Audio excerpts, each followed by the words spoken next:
Jai Jinesh Sadhana Bandhiyo. So today we are going to start the book reading as part 8. The name of the book is Cosmology Old and New, that we are reading in different parts. So today is part 8. And today we shall continue from the part where we left in our part 7. So we are at Sutra 4. Sutra 4 is like following. Nitya vasthitanya rupani dharmadini kalha jivash dravyani nitya vasthitanya rupani. The 6 substances, jiva, ajiva, dharma, dharma, akasa and kala are permanent in their nature, fixed in number, as the sole constituents of the universe, and with the exception of Pudgal Dravya, are all without form.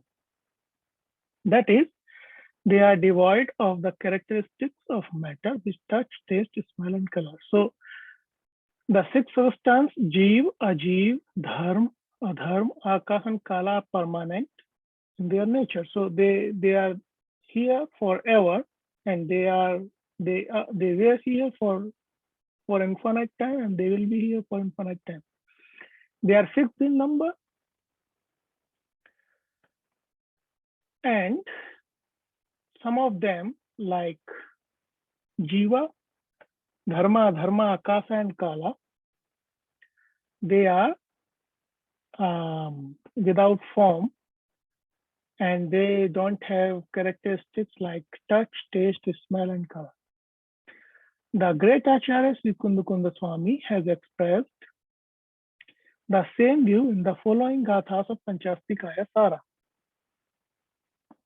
Jiva Puggalkaya Aya Sam Athikaya Sesa Amya Athitamaya Karana Buddha Hi Logassa Jesim Athisahau Gunehim Sah Pajehim Vivihehim Jehon Athikaya Nippannam Jehim Te Lokam Annonam Pavisantadinta Oga Mannassa Melantam Uviya Anicham Sagam Sabhavam Na Vijahant. The translation is like this. The souls, the material bodies, the space, and the remaining two, which Dharma and Adharma are the eternal existences which constitute the universe. They are called Astikayas. Astikayas are those which manifest themselves in various forms through their numerous qualities and modifications.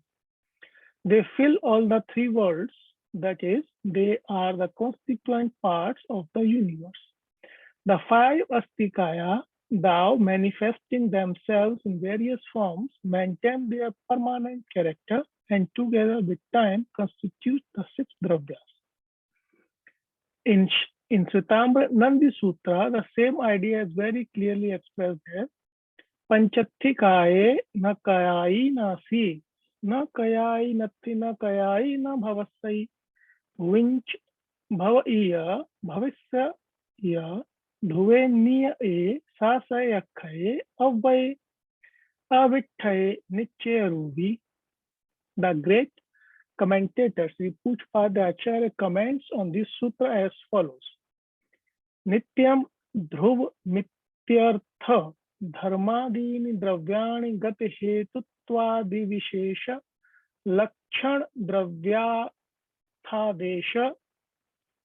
desha dastitva disamanya lakshana dravyartha deshacha kadachidapi na vyayanti nityani yatta vyabhichara davasthitani dharmadini shadapi dravyani kada chidapi shadapi iyatvam natirvantate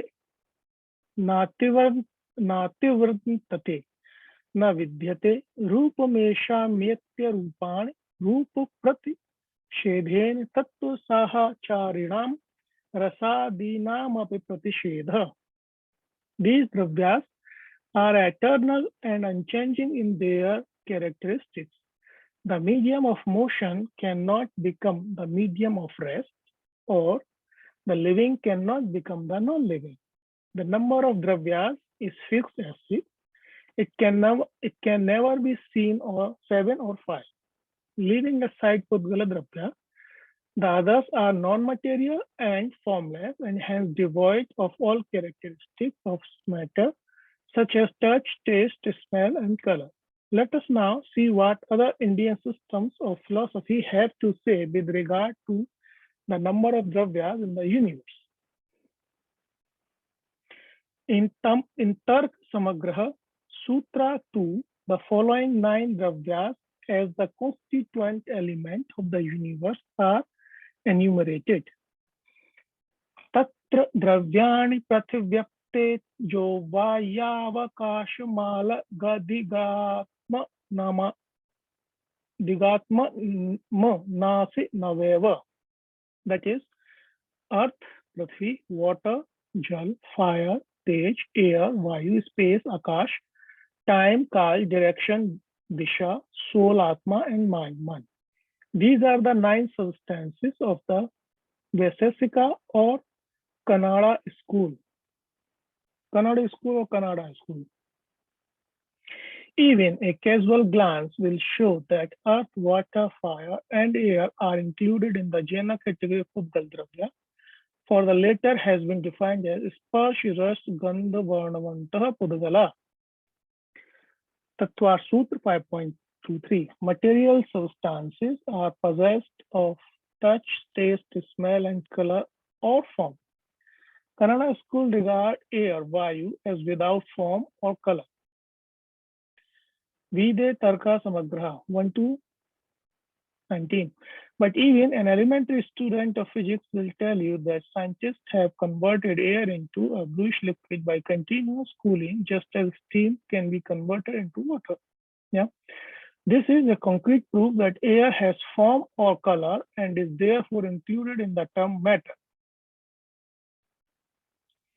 This school regards fire as devoid of taste and smell, and possessing only touch and color, while air has only the characteristic of touch. The nature of air we have already pointed out. It must possess both taste and smell. And what is after all fire too? The scientists have clearly demonstrated that fire is the material substance. When the energy of molecular agitation in a substance becomes very great, its temperature rises and we get the sensation of fire. It is a form of energy, and energy and matter are identical. Hence, the characteristics of matter are associated with fire, for fire is composed of material particles raised to incandescence. Hence, fire comes within the fold of Pudgal Dravya. They regard smell as existent only in earth. It is true that water, fire, or air cannot be perceived by the nose, but odor is associated with all these 3 forms of matter. Human nose is not sensitive enough to detect the smell of these. Several cases are known where our olfactory organ fails. For instance, a cat at once smells of milk or a hound smells of the chase. Some modern writers have interpreted earth, prithvi, water, jal, and air, vayu as connoting the solid, liquid, and gaseous states of matter respectively. If so, they automatically come within the category of Pudgala. Disa, that is, the directions are included in the Jaina conception of Akasa, which is interpreted as mathematically pure space allowing accommodation to the other 5 dravyas of the universe. Whereas the Vaisesikas have interpreted Akasa as fanciful stuff, something like ether, from which sound originates. We shall prove in the following pages that this is an entirely a wrong notion. Coming to the last dravya, mind, Mana, which has been regarded as the cause of succession in sensation and thought, we find it in Sutra 18 of Tark Samagraha, mentioned as a material organ and hence a form of matter of Pudgala. We thus see that the 9 realities of Vaisesika are covered by the 6 substances of the Jaina philosophy. Another prominent system of thought, Vedanta, leaves us with Brahma and Maya without giving any explanation of space, time, and causality. With the help of mysterious mechanism of Maya, it is not possible to build a world structure of matter and force. Our conclusion is therefore that the 6 substances of realities of the Jaina thinkers are Nitya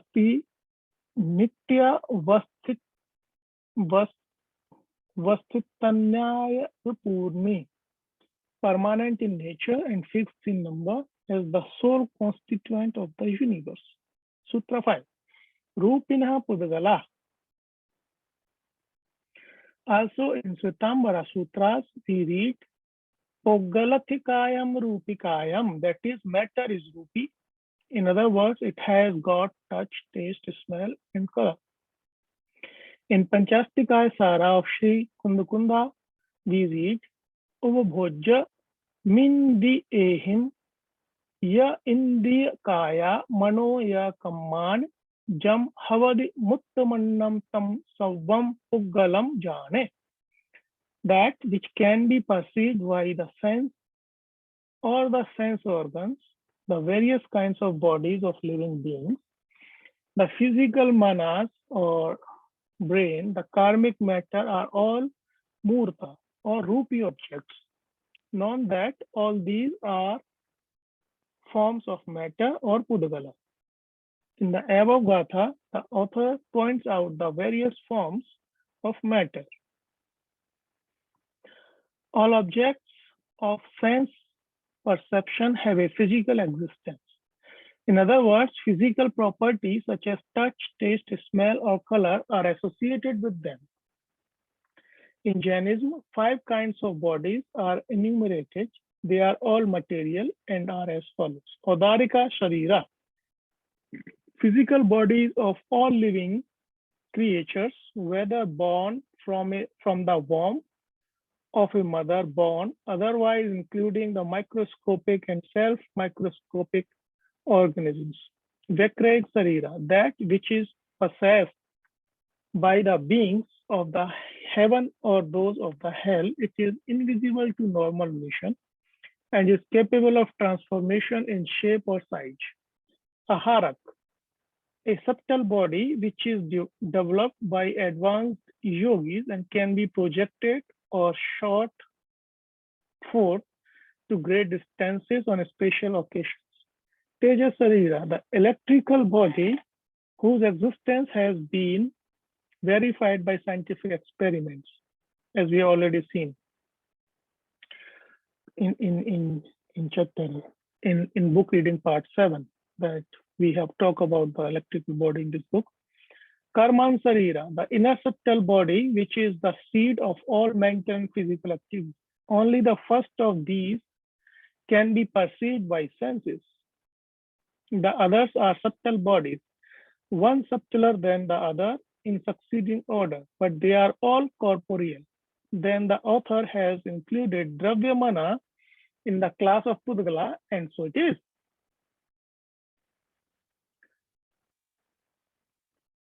Matter has been divided into 6 subclasses as follows. Aithula thulam thulam thula suhumam cha suham thulam cha suhumam ahisuhumam ididharadiyam hodichabheyam bhuvapavva damadiya bhanida aithula thula nidiskandha thula idibinneya sappi jalate lamadiya छाया तव मादिया थूला थूलेद दरखंड मिदि वियाणा ही सुहुम थूलेदि भणिया खंदा चौरख दिस्याय सुहुमा हवंति खंदा पावोग्गा कम्म वग्गणस्स पुणो Tavvi variya khanda ai suhuma ivi idi parvendi. Sthul is sthul, that is solid, such as earth, stone, and the like. Sthula, that is liquid like molten, ghee, butter, water, or oil. Sthula Sukshma, that is energy, which manifests itself in forms of heat, light, electricity, and magnetism. Sukshma Sthula, that is gases like air and others. Sukshma, that is fine matter, which is responsible for thought activities and is beyond sense perception. Okay. Sukshma, that is extra fine matter, such as the streams of single elementary particles, electrons, protons, and positrons, or of the particles like neutrons, which are composed of two elementary particles, each a proton and an electron in close union. This is the most up-to-date and scientific classification of the kinds of matter. Prior to the discovery of the electron, the physicists and the chemists divided matter into three main classes: solid, liquid, and gases. The advent of the theory of relativity and the elucidation of the nature of the electron necessitated an extensive revision in the conception of matter. It was shown that an electron, which is a universal constituent of matter, is a disembodied atom of electricity free from association with matter as we know it. To the question, has energy any weight? The classical physics of Newtonian Galileo gave a definitely negative answer. But the theory of relativity gives a very different answer. Energy is not weightless because it has a definite mass. The deduction from the theory of relativity can be confirmed in a certain indirect way, and that the outcome of experiment is definitely in favor of that theory. The quantity of heat required to convert 1,000 tons of water entirely into steam would weigh not quite 1/30 of a gram. It is because the mass which energy represents is so small that energy was for so long regarded as a weightless fluid. The energy of radiation of the sun also represents a certain mass. Millions of tons of energy are scattered every second through the universe. After pointing out the exact mathematical relation between mass and energy, E equals to mc squared, so it's a famous formula. The same author proceeds to say that, the same author means Einstein, every mass is a seat of energy. Not only has energy mass, but conversely, also every mass has energies. To sum up briefly, the differentiation between energy and mass is discarded. Every mass represents a store of enormous energy, and each energy possesses mass, albeit very small.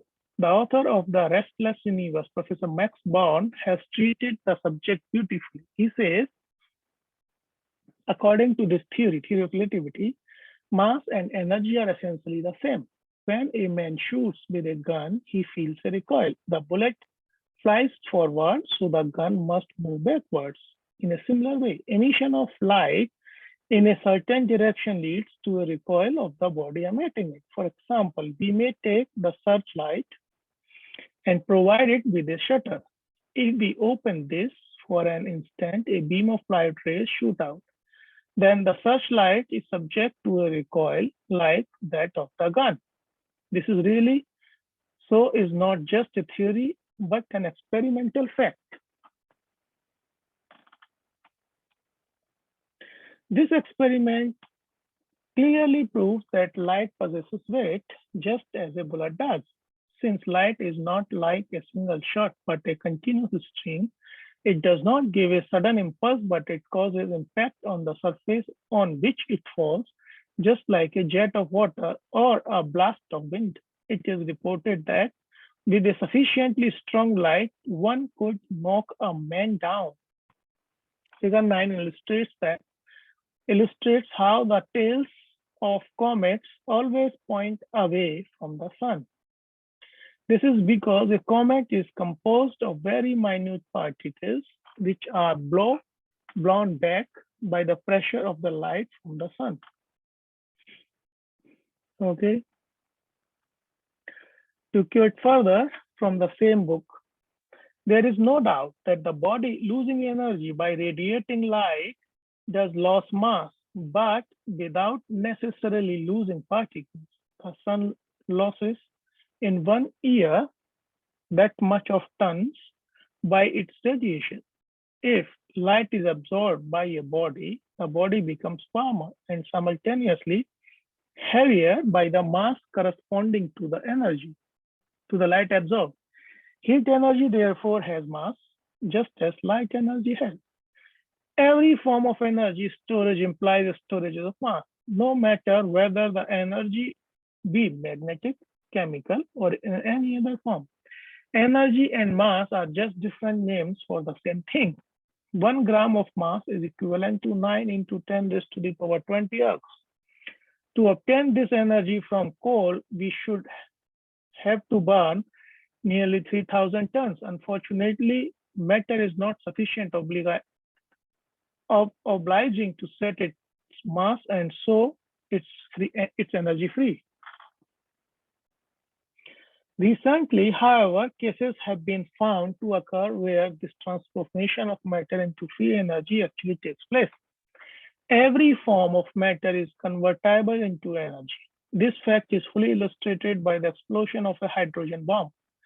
Here, 4 nuclei of hydrogen fuse to give 1 helium nucleus, and only a fraction of their mass is converted to energy. But now it has become possible to convert the entire mass into energy by allowing matter to react with antimatter.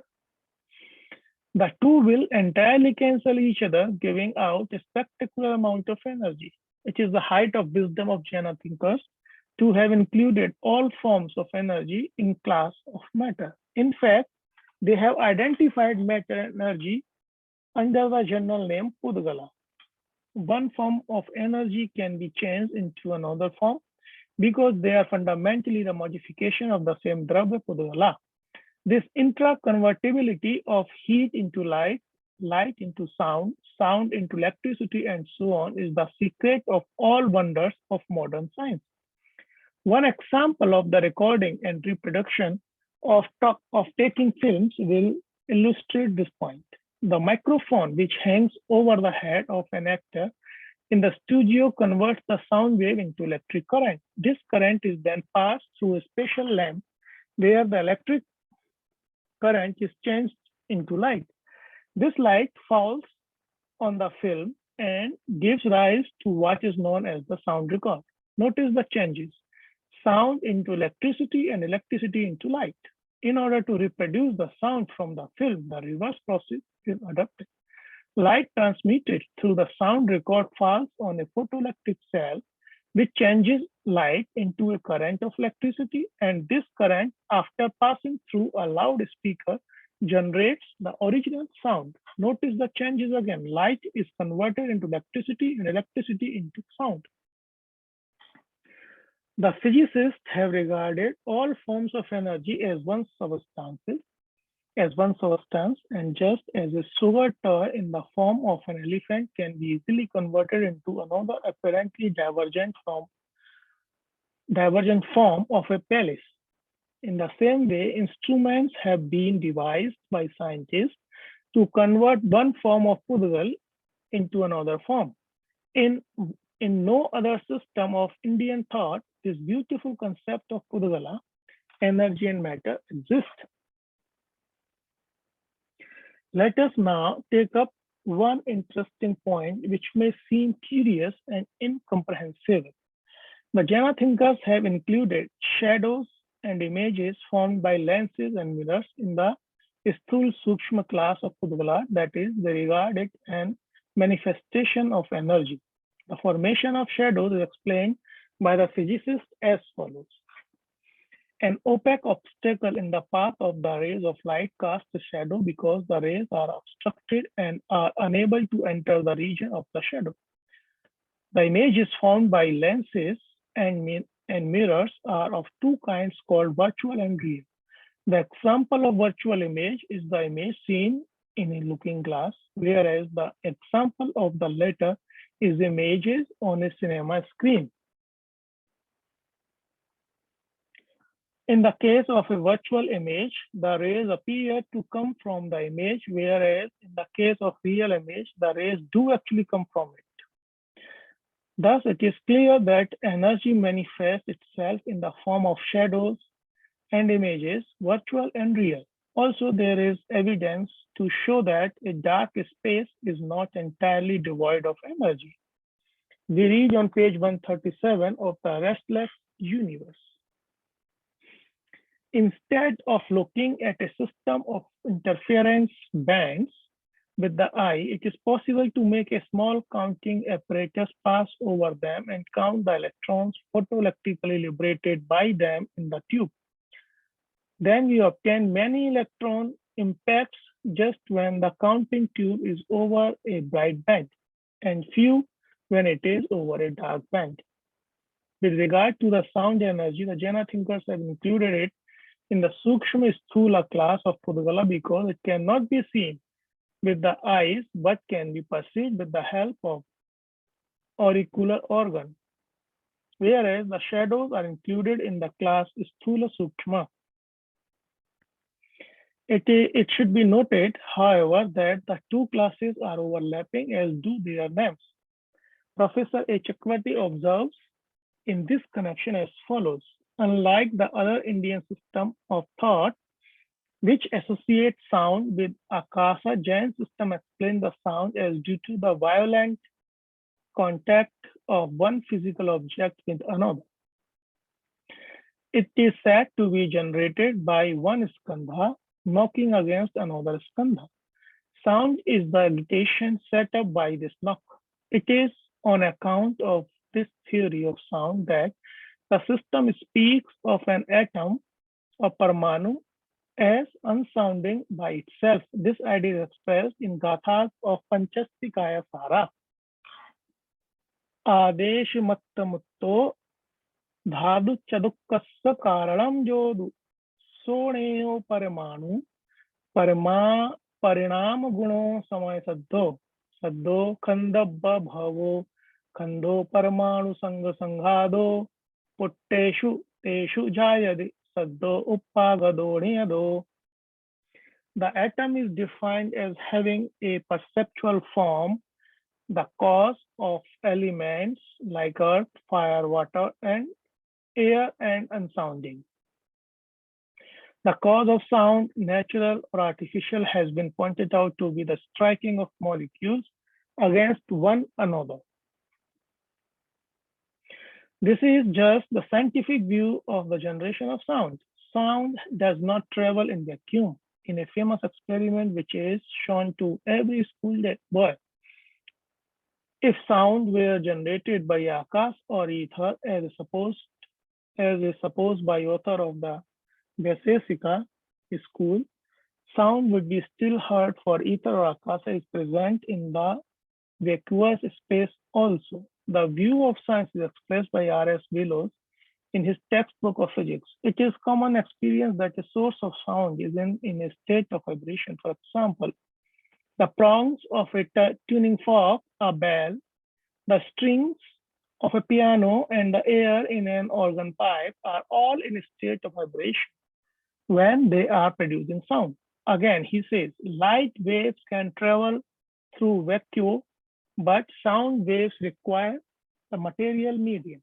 We now take up the discussion of another form of Pudgala known as karmic matter. It is regarded as a subtle form of matter which is drawing towards the soul as a result of our desires, passions, and other thought activities. It is well known that our thoughts and deeds affect our character and modify the tendencies of our soul. Therefore, karma should be regarded as some form of vital force. For it would be quite illogical to think that the soul could be influenced by something which has no substantiveness.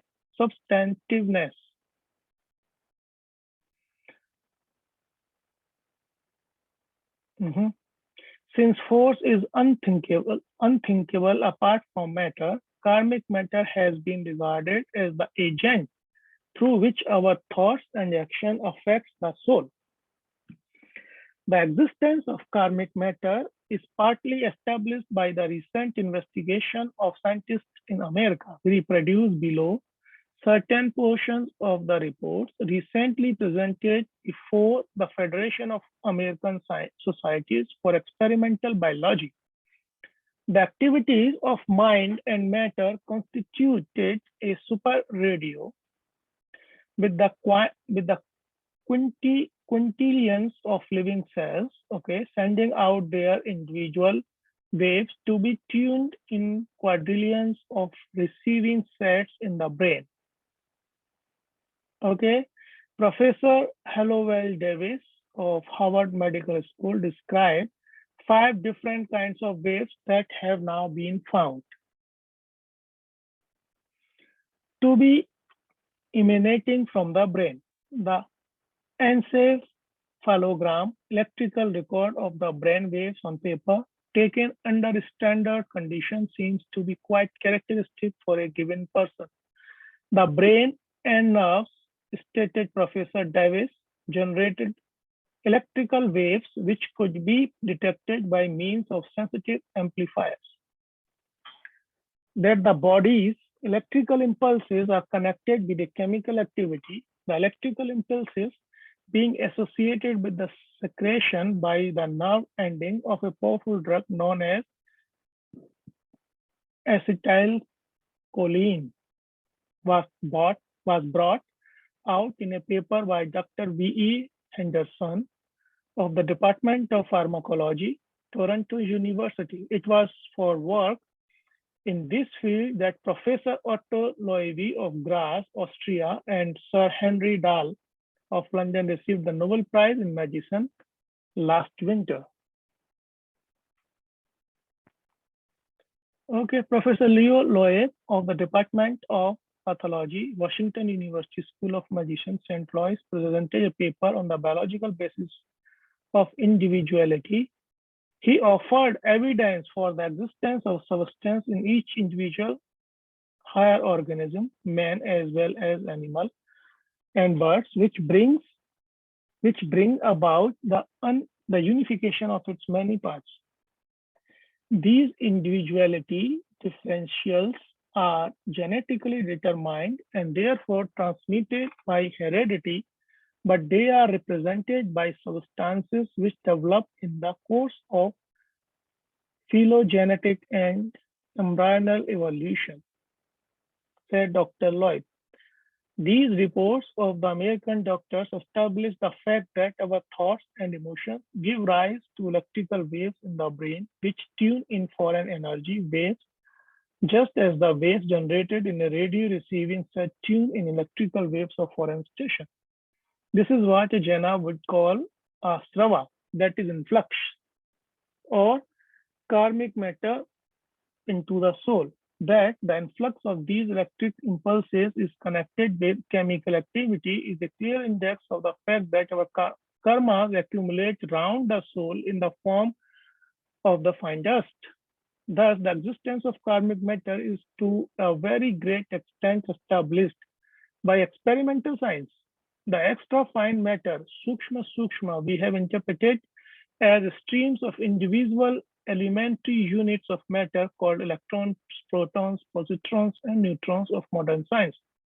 The reason for this is this. अत्यंत सूक्ष्मः कर्म वर्गणाभ्यो द्रव्याणुकस्कन्ध पर्यन्तः सूक्ष्म iti. That is, the extra fine matter has been said to be composed of skandhas made up of 1 or 2 parmanus and no more. And a parmanu has been defined as jaivam avibhagi tam paramadum vyanahi. The last particle of matter which cannot be subdivided and any further by any means whatsoever is a parmanu. Also in Sutra 27 of Tattva Sutra, chapter 5, we have Bhedadanu. Bhedat anu utpadhyate. That is, parmanu is obtained by division of matter to an infinite extent, not by union. Or from Tattvart Rajvartika, Tatullappa parimana bhavat, that is, there is nothing smaller than Parmanu.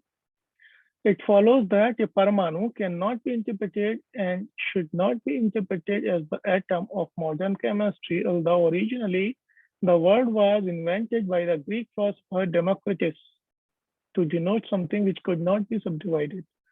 John Dalton, the great propounder of the atomic theory of matter, declared in the year 1808, "Thou knowest no man can split atom, but since the atom of chemistry has now been proved to be a conglomeration of protons, neutrons, and electrons, I venture to suggest that Parmanus are really these elementary particles which exist by themselves, or if at any future date the quarks is discovered, that should then be interpreted as the Parmanu of the genus. Neutron is composed of two Parmanus and hence included in the category of extra fine matter. Before concluding the commentary on this sutra, it would be well to quote the Sankhya view of matter against the declaration of Jaina's Rupina Udgala. The Sankhya school regards Prakriti or nature as arupi, that is formless.